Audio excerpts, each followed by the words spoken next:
everyone, this is Julie Bean with Beadaholique, and in this video I'm going to teach you how to make the Sorrento earring. So I have a sample already made. I have it against a white background because I think it's much easier to see here. This is a really pretty tiara cast connector link. We've got some seed beads and jump rings, and then hanging from the bottom are Prestige Crystal 8mm classic cut pendants in light amethyst. And what's nice is the connector link and of course the jump rings and seed beads all come in a variety of finishes and colors, so you can really customize this however you want. And of course there's a wide range of these lovely pendants from Prestige Crystal that come in different colors as well. So that is what the finished earring looks like. I just want to show you there how it would hang. But here it is in my hand, and it's really easy to make. So all you're going to be basically doing is opening and closing a series of jump rings, and that is the whole process. So the only tools you're going to need are 2 pairs of chain nose pliers. Then for your supplies, like I mentioned, you're going to be using this tiara cast connector link. This is the temple style. You'll need 2 of them, 1 for each earring. You'll need some 8O seed beads. These are Toho round seed beads, and they are in galvanized golden fleece. I have a 5mm jump ring. It's an open jump ring. And then these are the 8mm Prestige Crystal classic cut pendants, and you'll need a total of 6 of them, and then an earring hook as well. So down here I've pre-opened some jump rings, and I've actually pre-loaded them as well to save a little time on the video. But I do want to show you how to open and close a jump ring if you're not familiar with it. So we're going to start building this earring one piece at a time. So what I'm going to do is I'm taking up 1 jump ring, and you see there's a little cut at the top of it. You want that facing upright, and you're going to grab either side of it and twist. Now you're going to pick up 2 of your seed beads, and they slide right on there, which is so nice. And then at the base of your connector link, there's 3 little holes. So you're going to take 1 of those little holes, and you're going to put the jump ring through it. And then you're going to go ahead and just close that jump ring back up. I'm going to show you that whole process again before I start using some of the pieces that I pre-opened for myself here. So again, you've got the jump ring. You are just going to grab either side of it and twist.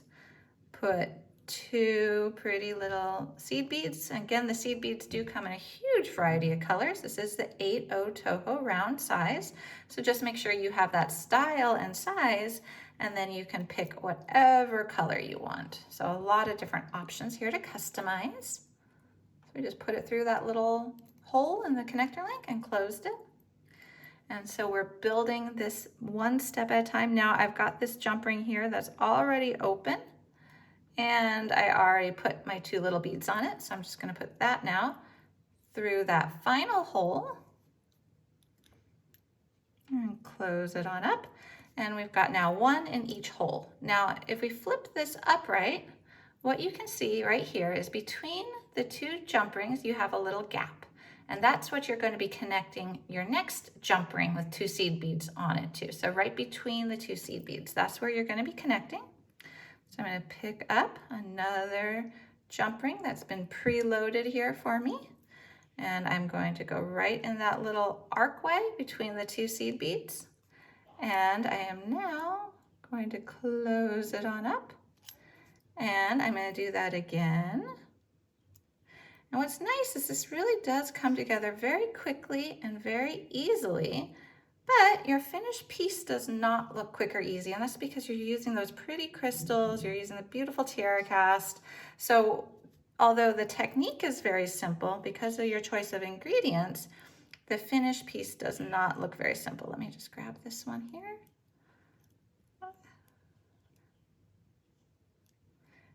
This is the final one to put on here before we start to add our crystals. And it's going to be the same process to add our crystals. I'll show you that in just a minute here. But here we go. We're just going to close this on up, and let me show you what we have. So we're starting to build that length and that dangling effect. So that is what we have right now. Okay, let's go ahead and add our crystals. So we've got the open jump ring. I'm going to put on just 1 seed bead this time. And I'm going to put on 1 crystal, and they've got the little holes up top too. And I want the seed bead part of this to be facing forward. So what I'm gonna do, and both sides of the connector link are beautiful, but I'm gonna go ahead and I'm gonna connect this on because I'm pretending, or I guess I'm deciding, I should say, that this is my top, this is my front. So I'm gonna put this on, and again, I just am connecting this between the 2 seed beads on the previously connected jump ring. So we've got that now. Now I'm gonna grab another one. And 1 seed bead, 1 crystal, and then I do want that seed bead facing forward. So I'm just being aware of the direction that I'm hanging this. And I'm just going to close that one up too. So now we've got 2 connected. So final one to connect. So seed bead, crystal pendant, and then right in that archway, that little gap,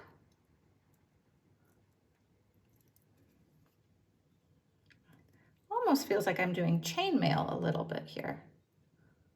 So got that on there.